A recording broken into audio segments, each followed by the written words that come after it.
Ayan yung ginagawa ko dyan. Ayan o. Fungicide na ano po to.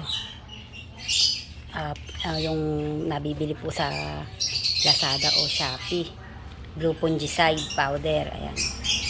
Kasi, syempre nasaktan po yung ugat niyan. Nung tinali sa lupa. Tinanggal sa lupa. Ganyan ang ginagawa ko po dyan. Okay na magkaroon siya ng blue. Importante. Masave siya. Hindi kasi ko alam kung ano mga nasugatan diyang ugat. Ganyan ako mag-ano ng mga halaman.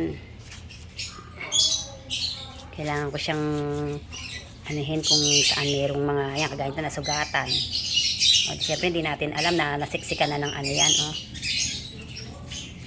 Ugat-ugat niyan.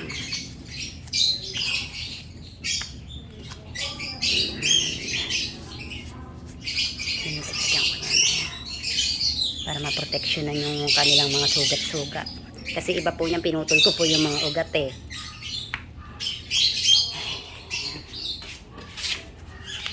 Yung pag-alaga po ng halaman, di rin po biro. Lalo yung mga ganito, maselan po ito eh. Sabi nga iba sila, tusok-tusok lang eh, nabubuhay na. Eh pero ako sabi ko nga, eh, syempre, mas maano yung ganitong inaanahan nyo ng ganito, mas safe. Tsaka ang laki po nito eh, sayang naman kung ano ba Mingming?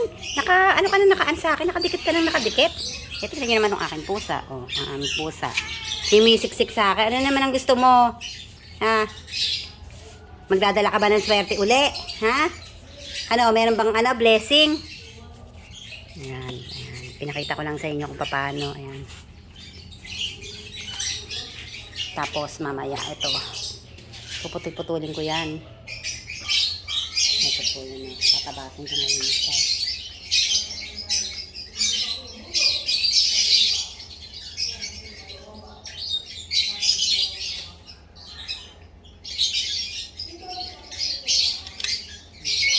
Tapos yung ano niya, lalagyan ko yung blue.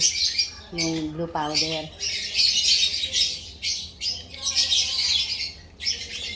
Kasi wala namang kwentang marami siyang sanga, hindi naman siya nagbubulak-lak. Ayan o, pinatabas ko.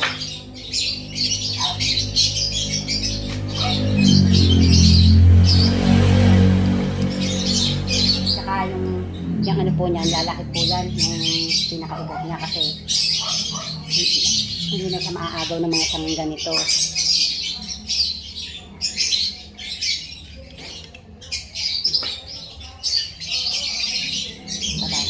Tapos ito ngayon po yung nilalagay kong blue. Ayan.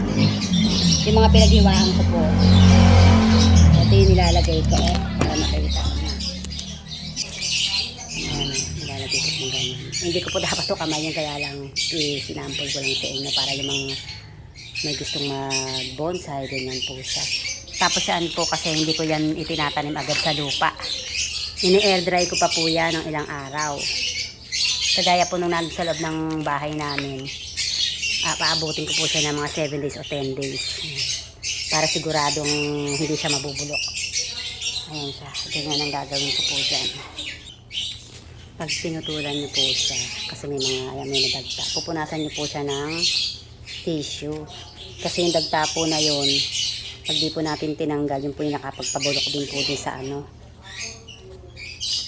bago natin siya lagyan ng powder na blue.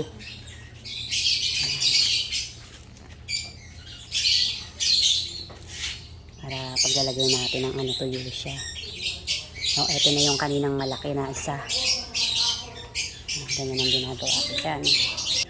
Ayan na siya. O, nalagyan ko na siya ng Ito itatali ko na lang to para makalawit ko. Hindi ako natakot na putulan siya kasi alam ko na dami pa yung sapling niya. At magbubulaklak po yan agad. Thank you uli. Ayan.